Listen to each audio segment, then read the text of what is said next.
Welcome to a special episode of Power of Sport. Today I'm interviewing Xavier, my dad, to celebrate a year on Sunday of him setting off from Swansea for his 92-day journey.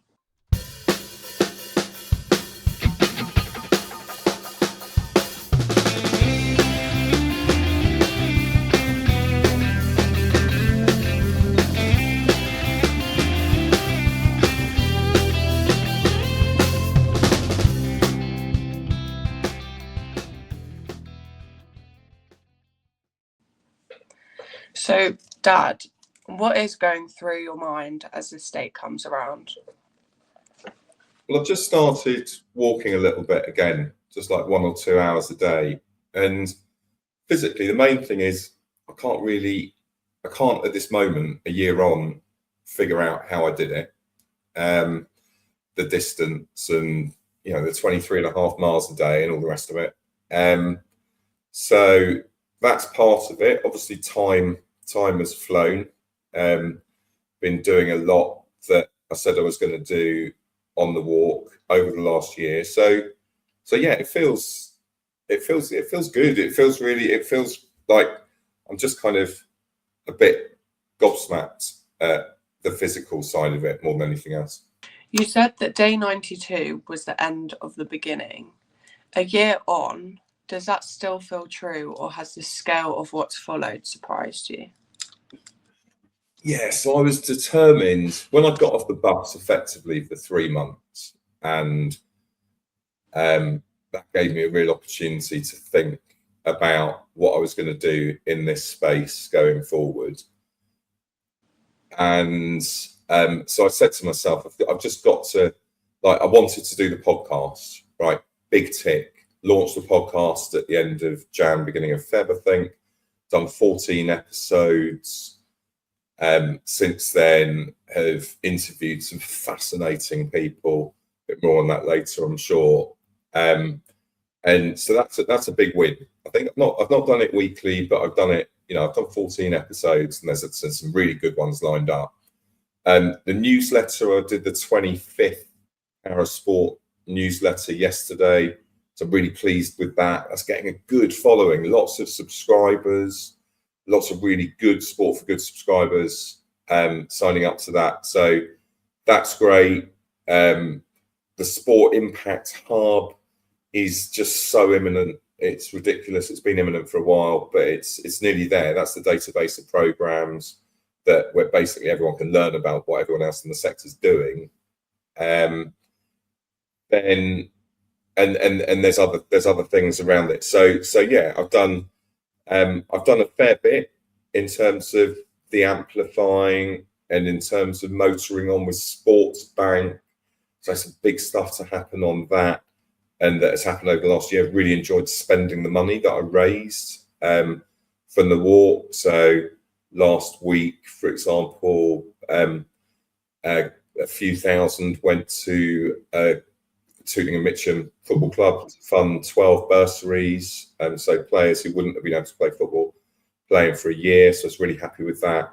There's a bunch of other stuff that's happened during the year where we've basically been able to fund the removal of financial barriers between young people and playing sport, which I'm hugely passionate about. So yeah, the end of the beginning, I promised people on that walk that I was going to kick on and really amplify the great work that they're doing. And yeah, I'm pretty pleased with how the last year's gone. It's not always as smooth as you want it, but it's been good. Good.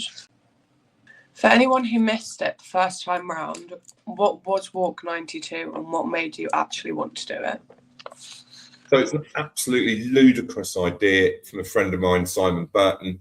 I was never the one that was going to be doing the walk, but I was up for really helping the person that was. That situation changed. Then I thought, well, we need someone to walk it. I wonder who we could get. Oh, right, okay, I'll do it. And there was no logic. There was no way that I was going to be able to get off the bus for 3 months and get away from normal life and just do this. But somehow I got rid of those couple of hundred logical reasons why I couldn't do it, and decided to do it. So it was a walk round the 92 football grounds of England and Wales. Started in Swansea, 2nd of August, finished 1st of November in Plymouth. 23.5 miles a day, 4.4 million steps, 2,000 and a bit miles, and it was utterly grueling. And the aim of doing it was to shine a light on what football was doing for good, and I think I did that. So I'd go to the ground, I'd take a picture, and I'd interview the foundations about their great work. And my God, there's some incredible work out there. So yeah, that was the walk. Went according to plan. Got some good media. Raised 61 grand for sport for good causes. It was one of the best experiences of my life. So, like you just mentioned, those stats there, you did 92 grounds in 92 days, 2,000 miles, and 4.4 million steps. What does that statistic actually feel like on the ground day to day? Yeah, as I say, I just don't see how I did it. I know at the time I was just getting up. I kind of, particularly in the first few weeks, first 2 or 3 weeks, when I'd get to the end of the day's walking and I would literally struggle to put weight on my feet. And I'll never forget the hotel in the West Country somewhere, and I couldn't use the bathroom water for whatever reason. So the lady in reception brought some water up. She knocked on the door. I tried to get to the door to get the water. I couldn't stand up. I literally couldn't stand up. It was about 5 o'clock in the afternoon. I'd just come in from the walk. And I was like, okay, leave it there, please. And then I gradually got myself up off the bed and held myself round the bed, and then put my hand against the wall and opened the door and picked the water. And then the next morning, I was thinking, what are my legs going to be like when I stand up? And they're fine again. And I go again, and I've got another 8 hours walking. So it was really, really nuts. It got easier. But my feet were falling apart in the first couple of weeks, and then you just get used to the sensation of nails going and all that kind of thing. But it was, it's a crazy thing. But it was never in doubt. I got up every morning. I just went again. I couldn't even think about it. I couldn't think about weather. I couldn't think about the fact that it was a stupid thing to do, that it was hard, that it was. I was getting so much encouragement from everyone that I was in. I couldn't even if I thought about it, I couldn't back down. I had too many people that were counting on me doing it. You photographed every ground and interviewed a foundation at each ground. What did that teach you about what football is actually doing in communities that people don't see? So we did a piece of research before the walk through Observant, and it showed that awareness of what football is doing is really, really low. And it's funny, even this week, right, with FIFA and UEFA, and they talk about, UEFA, fantastic statement, and we're all really pro UEFA this week, aren't we? And they talk about the clubs and the fans and the national associations, but what they don't mention is communities. And if people mess about with our sport, they mess about with communities now, because football is so important. And I thought I knew some stuff, but the people that I met and the stuff that I saw, where clubs, not just the big clubs, were doing incredible things, like the Ipswich and dentistry, the Chesterfield, and going in on the Friday night and Saturday night and speaking to young people because there was a massive crime problem and crime plummeting, and because of them doing it. The big scale, Man United looking after 42,000 young people in 2025, and Man City thousands for an African. Just so much good work. Port Vale and Stockport, and just amazing amounts of work. And what it's opened my eyes to, and which I've really built on since the walk, is this is an industry, right? When I'm speaking to young people about who might want to get into sport, I'm like, think about sport for good as well. Don't just think about it as going to work for a football club. Think about the foundations. If you're thinking of data, don't just think about, like, you know, my son, your brother, right? He wants to get into sports data. Don't just think about that. Think about sport for good data, because we've now got, you know, when I interviewed Joe Lyons at West Ham Foundation for the podcast, and he's talking about at West Ham Foundation people being in GP surgeries, they're in job centres, and that means that when they're going for money to government and government procurement teams or whatever, they've got to have their data, like, they've got to be really grown up. They've got to approach this like grown up organisations. So we're at the start of an exciting sector. I don't think I could have timed the walk better than I did. So I've learned.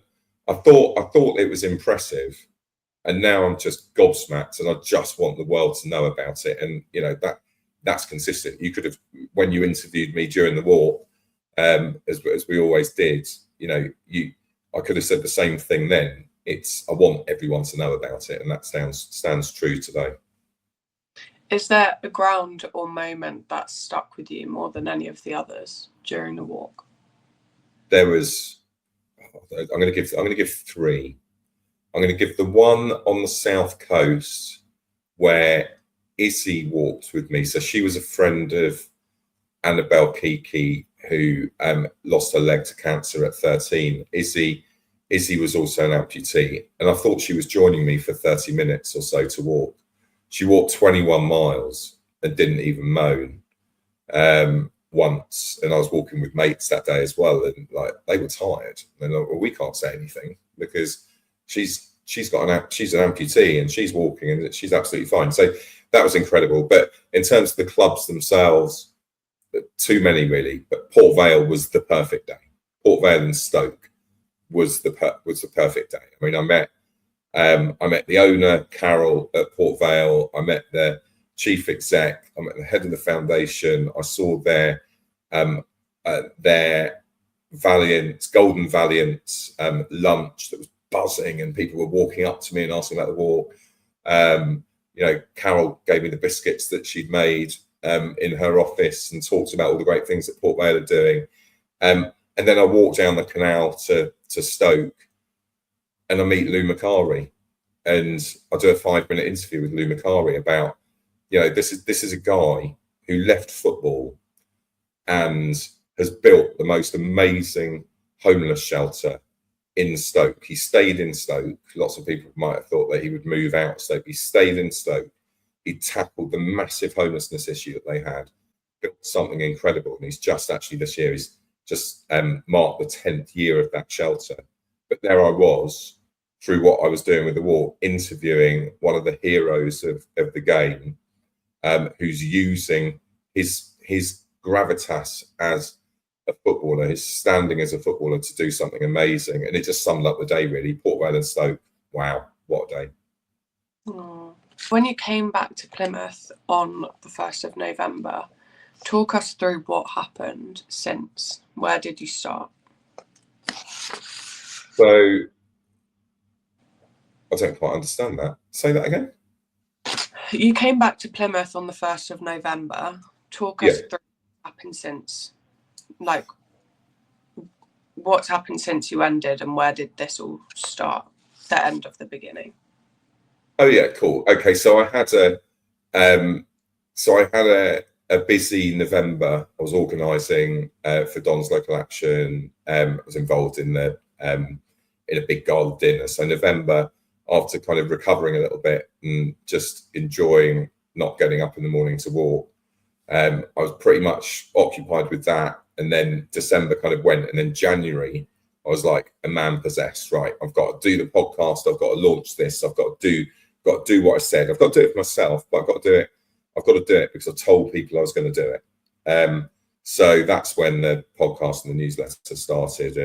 And I mean, since then, I did promise myself on the walk that I was going to do less. But the walk gave me the big problem of giving me more ideas, right? So the actual truth of it is, the next year is I've had more ideas than before I went, like by a massive I've been buzzing over the whole sector and what I can do to help it.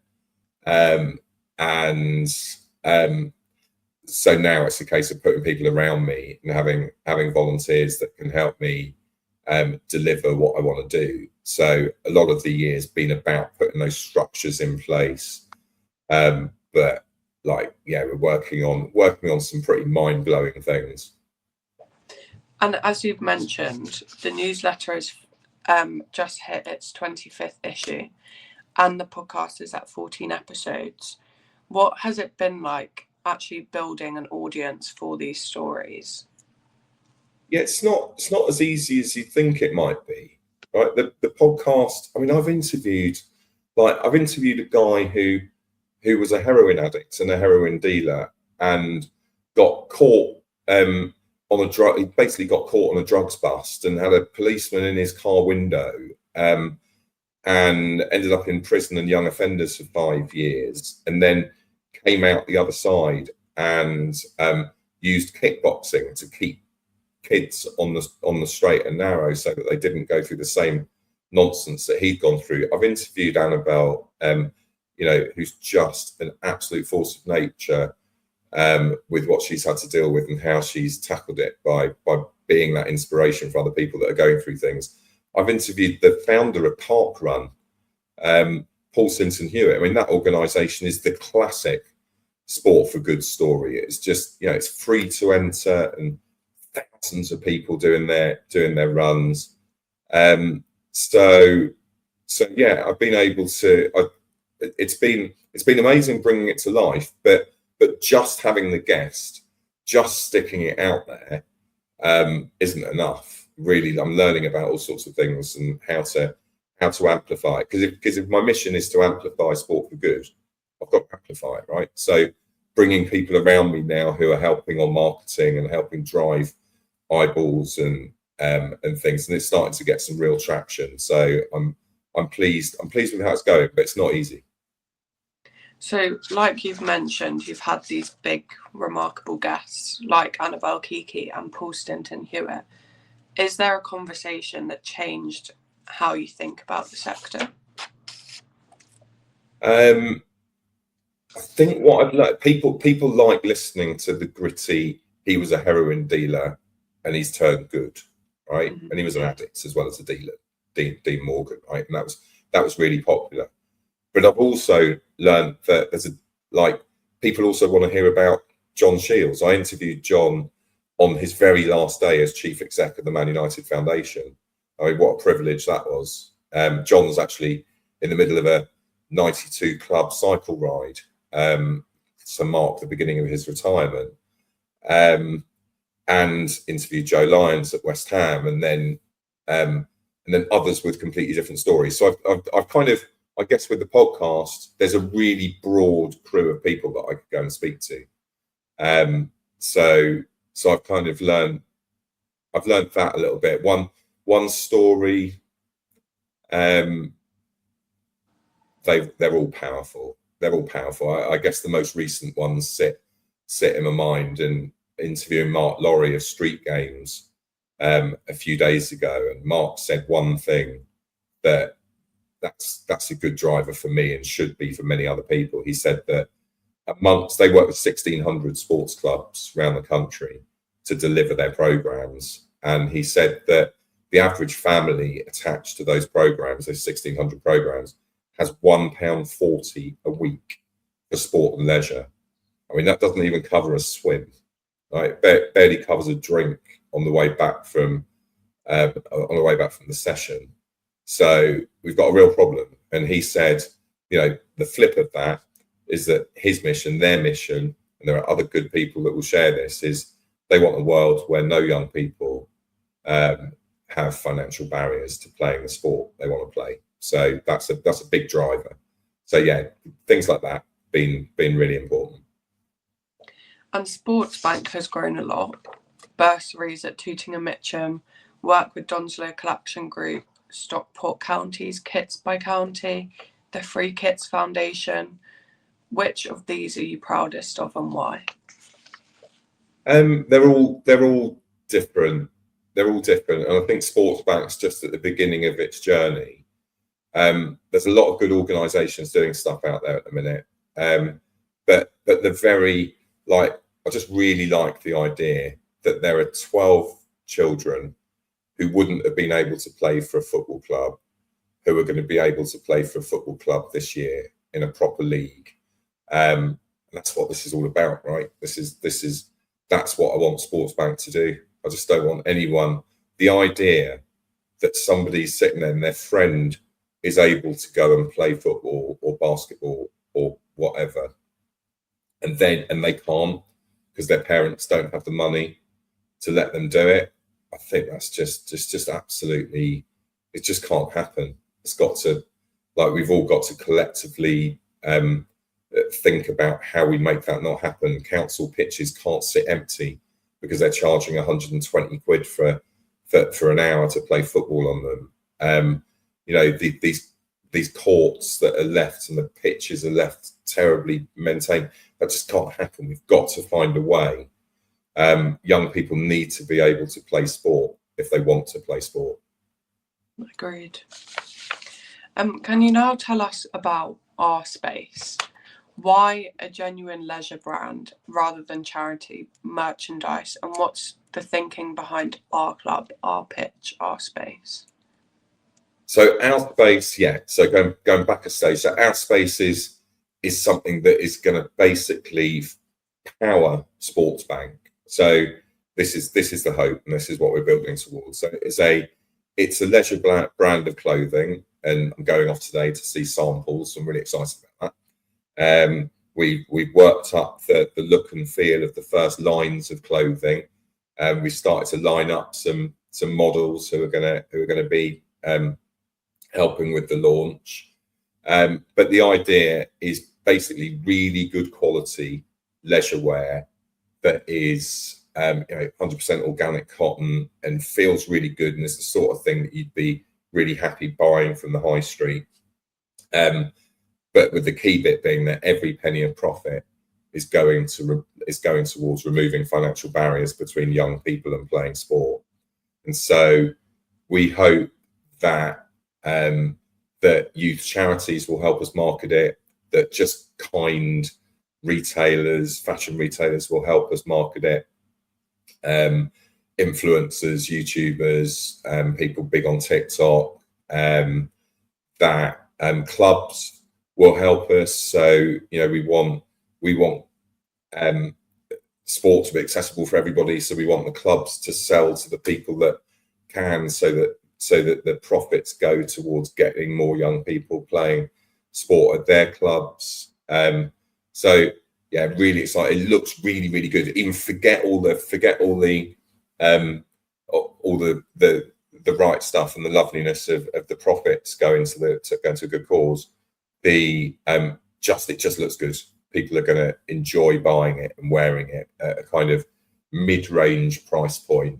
We're just nailing that at the minute in terms of what that price is. But yeah, I cannot wait to get that first item sold, and I think it's going to go really well. I've already got some big people saying yes, they're going to market it for me. So I'm delighted.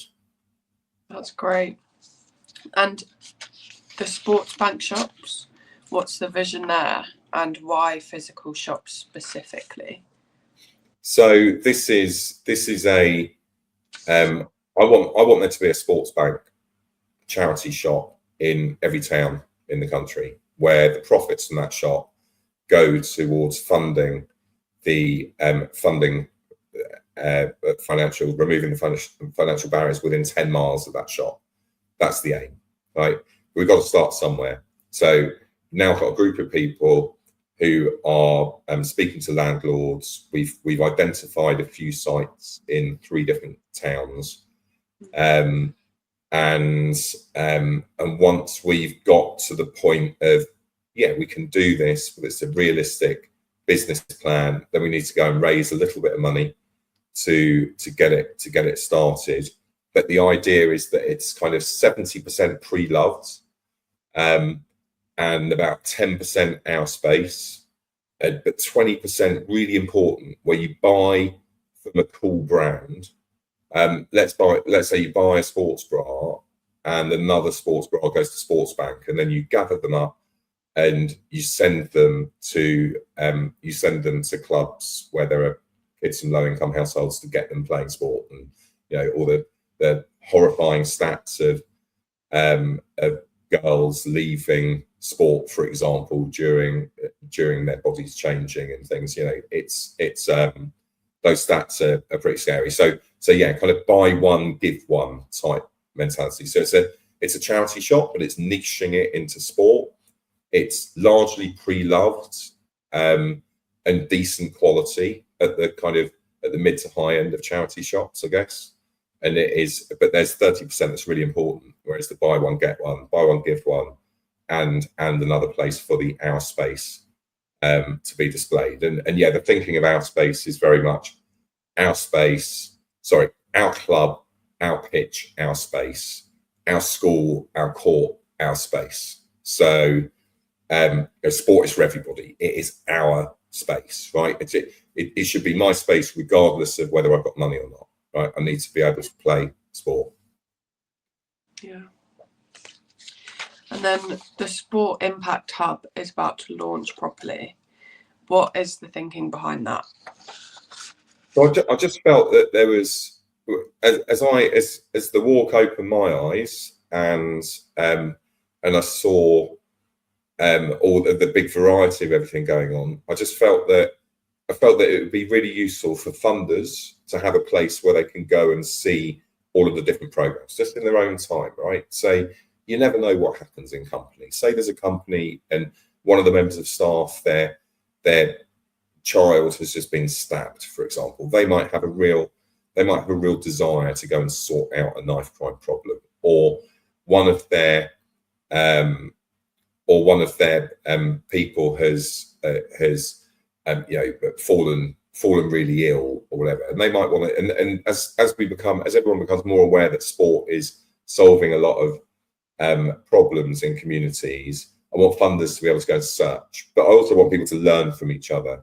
So organisations who might be doing a dentistry program over there, well, wouldn't it be nice if the organisation over there could learn from them? So it's just that repository of programs with quite a lot of detailed information in that can be meaningful help to others. So, right, I'm thinking of launching a knife crime project. I'm St Helens Rugby League Foundation or whatever. Let me go and search and see 42 other programs and see how they run and see what their challenges were.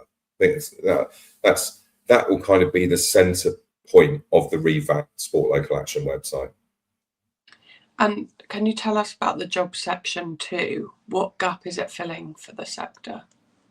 So it's just I see LinkedIn used a lot, and that's great for jobs, but I don't think there's really that kind of repository for sport for good. And I think if we're pushing the whole sector, I think we've got to have a place where people can find working opportunities, even work experience and internships and things, but where people can, I want it to become the place where people go to find jobs in the sport for good sector, because they'll quickly realise. In fact, I had a guy a couple of days ago, I was talking to a guy who he was actually going into project management in real estate, but he'd started getting really interested in the sport for good space, and he hadn't realised really that it was a sector, and now he's going to start looking at jobs in that sector as well. So I want to just make it a place where all of those sport for good jobs are gathered, because there are hundreds on offer at any one time. Yeah, there are. And obviously none of this happens without volunteers. So what have you learned about building a team of people that are happy to give their time freely? Well, it was a lot easier with Don's Local Action, where we built that volunteer base to kind of 3,500. It was local. It was born out of COVID. And people could see the impact. And it's just this wonderful organisation where, we collect food, and a few hours later, that food can be in the cupboards of people that had empty cupboards and no money to eat for the next 5 days or whatever. So building it with Sport Local Action is harder, but but I don't need as many. So it's it's a lot of the similar rules apply. You've got to work with the volunteer. You've got to give them what they need. And I've started getting universities now working with us, working with Bath Spa University at the moment, working with Portsmouth, and soon Middlesex and Berkeley in America. And that means you really got to give them the time, because you've got to make sure that they get something fantastic out of this for their own pathways. So yeah, I need people around me probably that can help manage those volunteers. Your mum, my granny, passed away at the end of May, but she saw you finish in Plymouth. What did her support mean to you through the walk and beyond? Well, it was a really big part of the decision to actually do the walk, because I'd spent the last kind of 2.5 years going to hospital appointments with her, spending a lot of time with her. And she had cancer. We've all got people around us that have got that have had that. It's not unusual. So it's a big part of the decision, and she really encouraged me to go. And we made sure that there were other people around who could help her with the practical side. So that was really important. And then just before I left, she sponsored me, which basically meant that my hotels were covered, and a lot of rucksack trafficking between places was covered, because I didn't want to carry that rucksack every day. That would have made it a lot harder. So that was brilliant. And then that she was fit enough to see me over the line in Plymouth was enormous, and made it really special. Again, in many ways, the timing was excellent, because I then came back with that energy to look after her in what was probably that was always going to be the kind of the last few months. So it was tough, but I'm really glad I was able to do it. And it's funny, when I go through, like as you do when a relative dies, you've got all sorts of people to contact and speak to, and you speak to people you haven't spoken to for decades. And she talked a lot about the walk, so it gave her something to follow and get excited about in really tricky times. So I'm really, really glad for her that I was able to do it, but I got so much support from her, and so many others. So it was nice. We're going to talk about what's next now. I hear there's a big event announcement coming with Simon Burton. Without giving too much away, what can you tell us? Yeah, so we're both by kind of from our backgrounds, we're both events people. Simon, to remind people, is the lunatic who suggested that I did this walk. So we've got an events background. We're both heavily in the sport for good space. We've wanted to do something. The venue's been really important. We've found our venue, we've got our date, and we're just getting ducks in a row now to organise a conference for the sport for good sector. And most importantly, it's a conference that sits specifically at that intersection between money, like who is funding or who could fund sport for good organisations to create more impact, and those organisations in the sport for good sector.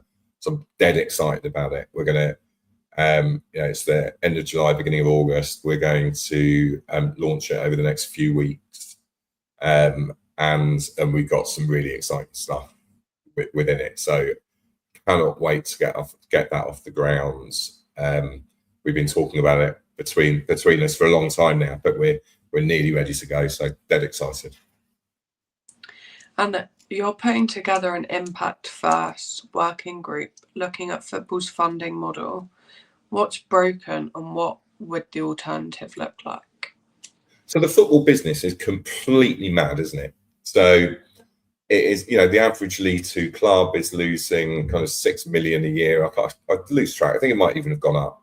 The average League One club, the average League Two club, 2 or 3 million a year. There's American owners going into Conference National and Conference South, and big music stars buying it a lot. But the bottom line is they're all losing millions and millions of pounds. And when this whole musical chairs stops and people realise that, they can't all get promoted, they can't all buy clubs and be better than the other people that have bought clubs. They can't just keep winning football matches. That you know, etc., etc. And when that succession of moneyed people slows and stops, and a big buyer of Man United thinks they can pay 5 billion and make 10, but actually they pay 5 and get 4. That will send shockwaves through the market. And it's not what I'm doing this for. It's not just about the fact that football will struggle, because I'm quite happy watching football in a park. Right, I love non-league football, I really do, and I kind of miss it with my Wimbledon journey. That, you know, Merstham away, or you know, watching Wimbledon at Anfield not lose for 7 years, yet lose at home to Hartley Whitney, a little village in Oxfordshire. You know, I do miss that, but I want to. I think there's a different way. I think there's a way where. Sorry, what I was going to say was this is about communities now as well. It's not just about fans having fun and watching the game. It's not just about it's not just about the clubs and you know, all the rest of it. It's about communities. Sport is doing too much. So if a football club dies, then a lot of the community work will go, and I just don't want to see that. So we're working. I've built a working group of some pretty awesome people, from people that have been chief execs of Premier League clubs for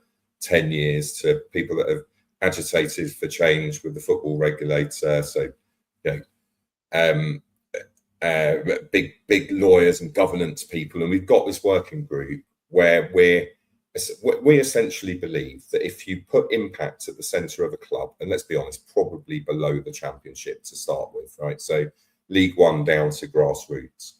If you put impact at it in the middle, and if you put potentially a community interest company in the middle of it, and I don't want to get too technical in this one, but if you put the structure in place, and you look at impact, and you look at raising funds as a non-profit, because let's face it, they are non-profits. So if you look at raising money in that way, rather than as a business where you're expecting a skip or a waste company to slap their logo on a stand for 50 grand, so I don't think that model's sustainable. Even with that skip company, they're still losing millions of pounds in a year in League One and League Two. So we've got a group. We think we've got a model.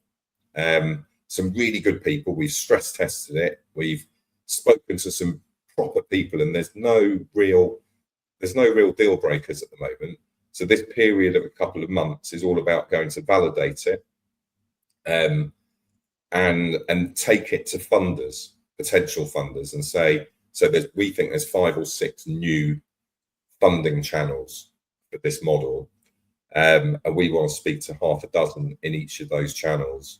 And we'll be saying, if it looks a bit like this, and it smells a bit like that, and it delivers that sort of impact, and it delivers that sort of social return on investment, might there be an appetite for you to back it? And what might that appetite look like, and what might need to change? So we're validating our assumptions at the moment. And hopefully in a couple of months' time, we go, hey, lots of funders have said that they would back this. Let's go and let's take it out to clubs and talk to them. Because that, you know, let's be the change. We can't just think that football can carry on as it is, because it just can't. It's absolutely bonkers. And in this global mega scale, we've seen how bonkers it is with FIFA and the World Cup. An absolute nonsense, an absolute disgrace. And we've seen what happens when people stand up to it and try and change stuff with UEFA.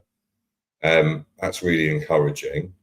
But fans are at the centre of all of this, and communities are at the centre of all of this. So we need to build a structure where clubs supercharge their efforts with community and generate funding in a better, more robust, more sustainable way. If someone listening wants to get involved as a volunteer, a guest, or even a club submitting to the hub, what should they do? just message news@sportlocalaction.org, and or contacts on socials with Sport Local Actions on all main social media. So yeah, look, I can't. There's a lot. I've tried to get it across in this. There's a lot going on. There's no way that I can do it with a tiny group of people around me. You know, if we want to make change, if we want to get kids playing football regardless of background, or any other sport, if we want to get the sustainability of football clubs going, if we want to amplify the fantastic work that's already going on, we can do all of that. We really can, and we are doing some of it. But if there's anyone listening that just has, you know, anything from an hour to a week, absolutely love to speak to you, because we've got a lot to do, and that's exciting, but it's daunting if I don't have the people around me. Yeah, of course. The closing question is, if you could say one thing to the person who started walking out of Swansea a year ago, what would it be? Oh, that is really difficult. What would I say? I would say that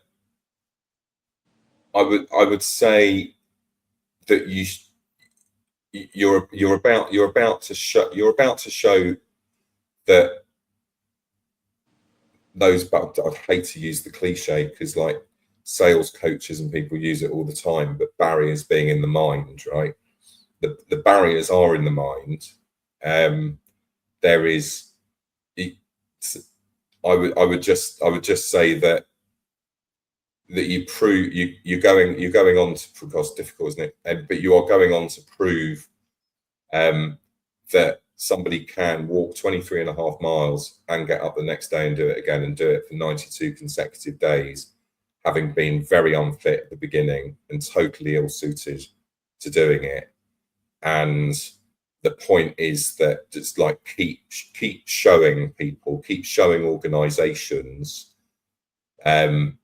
what they can achieve, because what they can achieve is generally a load bigger than they think. There's no, again, I heard this recently, there's no fairy tales, but there absolutely are dreams, and dreams should be pursued.